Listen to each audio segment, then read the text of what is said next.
How to fix WhatsApp contact not showing. Have you added a new contact but it's not showing up in WhatsApp? Let's fix that fast.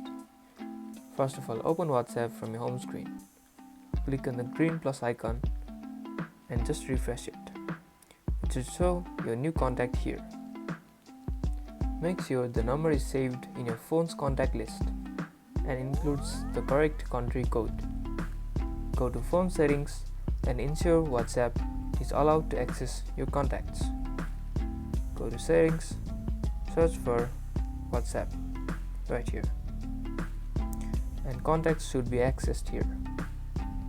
If all else fails, try updating the app or reinstalling WhatsApp. Now your contact should appear. And that's about it.